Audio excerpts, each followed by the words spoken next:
Then I saw a new heaven and a new earth. For the first heaven and the first earth had passed away, and the sea was no more. And I saw the holy city, New Jerusalem, coming down out of heaven from God, prepared as a bride adorned for her husband. And I heard a loud voice from the throne saying, Behold, the dwelling place of God is with man.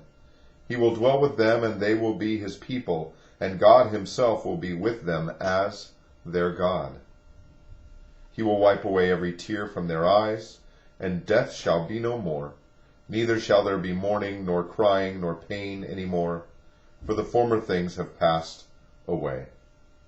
And he who was seated on the throne said, Behold, I am making all things new. Also he said, Write this down, for these words are trustworthy and true. Hi, this is Tony Miano with another edition of Ask the Lawman. As some of you know, I served as a deputy sheriff for 20 years.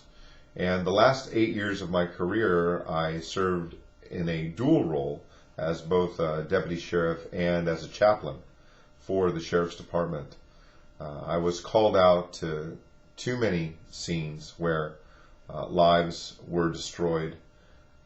I had both the honor and the sad work of being the on-scene chaplain for 9 line-of-duty deaths of members of my department, one of whom I worked with closely for a number of years. I've dealt with people in various stages of grief and mourning over the years. I've had to make several death notifications, including family members of law enforcement professionals who were killed in the line of duty. And it's a very difficult task. And in those times, it's sometimes difficult to discern if or when is the right time to proclaim the gospel to people who are mourning and grieving the loss of a loved one. There have been several times during my law enforcement career when people would look me in the eye and ask, where is my loved one? Are they in heaven? Are they in hell?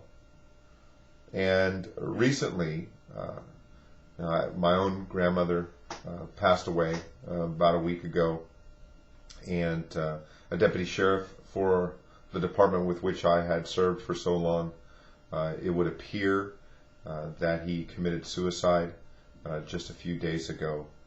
And I've had conversations with a number of brothers and sisters in Christ recently who are either facing their own impending death or maybe the impending death of someone close to them.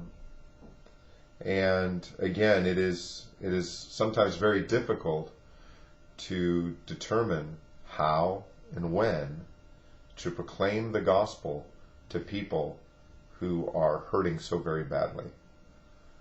One thing is for certain, we should share the gospel with people who are mourning and grieving. It's never a loving thing to keep the gospel from somebody, but we do want to avoid being insensitive in the presentation of the gospel. And so what do? You're faced with a situation where maybe someone close to you or maybe someone close to a friend of yours has died, and you're asked spiritual questions. And they ask you, where is my loved one? Well, the first thing I will often say is, I don't know. I don't know the mind of the Lord. I don't presume to offer him any counsel whatsoever.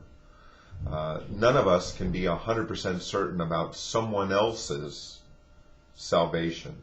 Now, granted, if there is no fruit in their life, if they denied Christ all of their life, there's certainly no reason to be assured that that person has gone to heaven. But I'm very careful in those situations not to assign a person to either heaven or hell, while at the same time providing honest answers to real questions.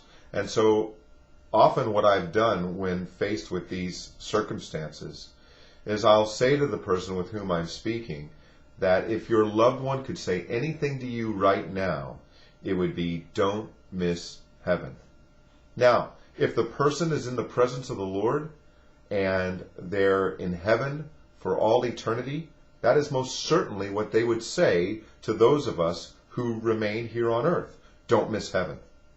If the person that is in question, if they are in fact in hell, they would say the exact same thing to their loved ones who remain.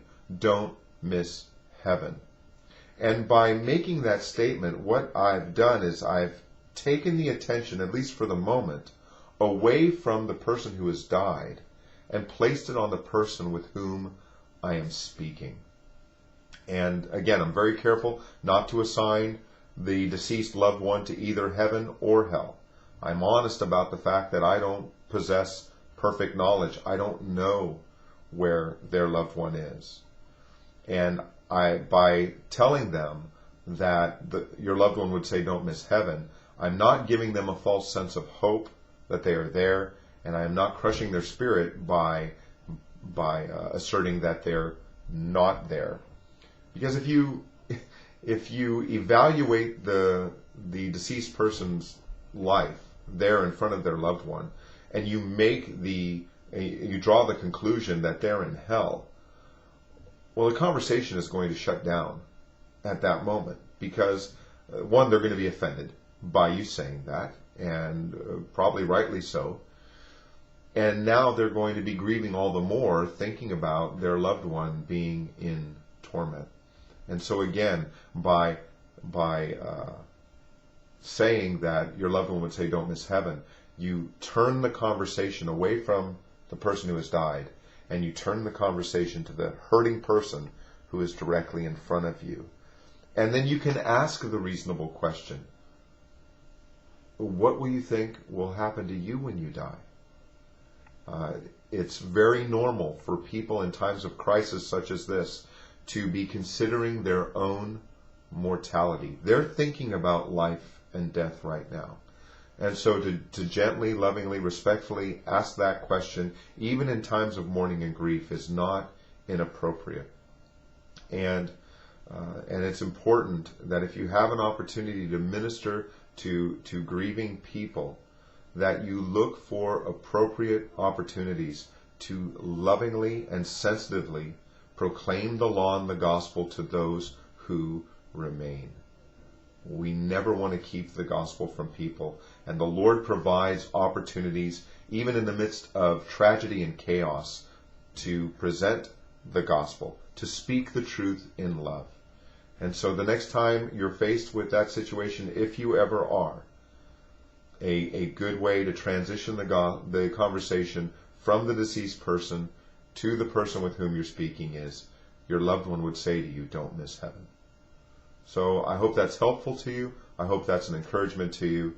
And till we meet again, this is Tony Miano with Ask the Lawman, hoping you have a blessed day in the Lord.